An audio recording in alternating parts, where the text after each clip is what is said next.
video ay nandito tayo sa Makati para i-try ang Gogi Money Buffet in Korean Unlimited.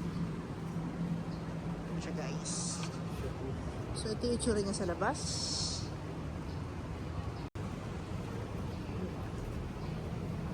Ito yung kanilang pricing sa weekdays and weekends.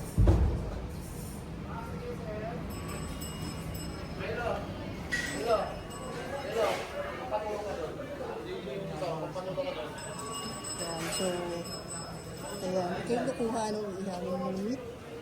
May iba't iba silang kasing selection dito. Ayan, so ito yung kanilang buffet area. Dito yung mga side dishes. Ito yung kanilang kasing side dish.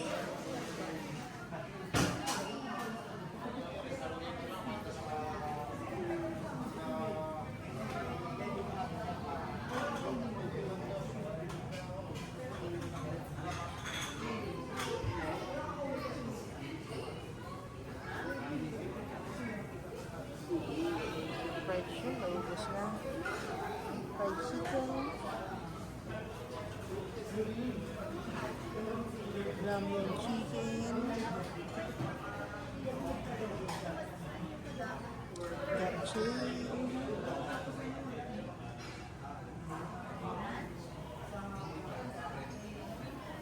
Fish cake.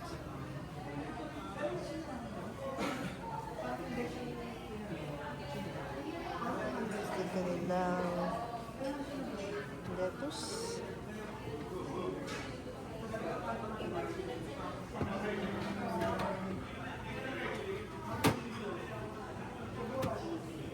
Meron silang garlic.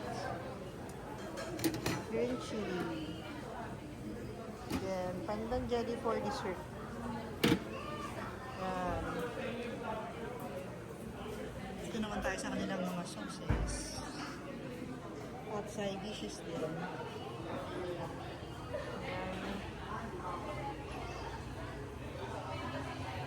Korean pickled radish, onions, samjang.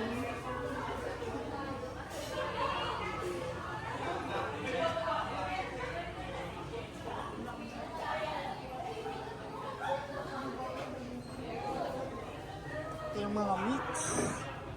Ayan yung kanilang tumbong. Yung makchang.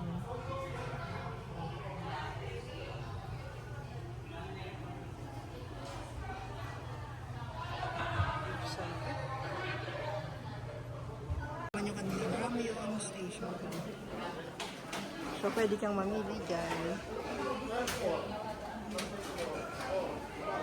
Kanilang mga soup and rice. Ito yung kanilang unlimited drinks din. May iced tea and blue lemonade.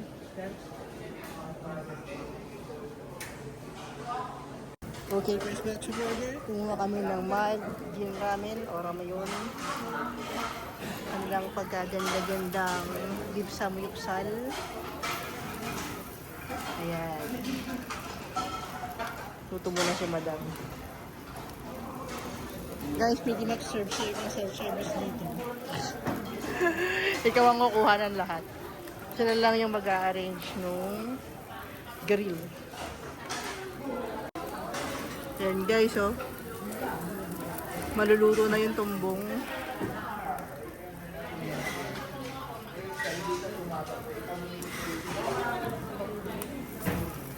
Yan guys, sumukulo na yung aming gym namin. O, ramyun.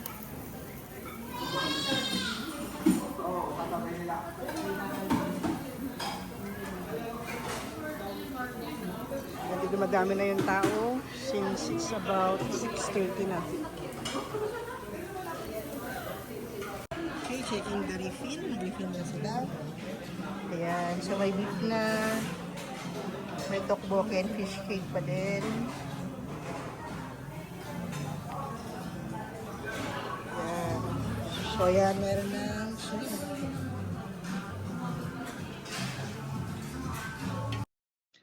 So yun nga guys, kung sulit ang usapan ay sulit dito sa Gogi Money. Kung sasarap ay masarap din at maraming food options. Pero unlike the usual samyupsalan, most of the items here are self-service, kaya talaga ikaw ang kukuha ng lahat. Mapa drinks, mapa yun, is talagang ikaw yung kukuha at dadalhin mo yun sa table mo. So that's our Gogi Money experience. Thank you for watching and see you on our next videos.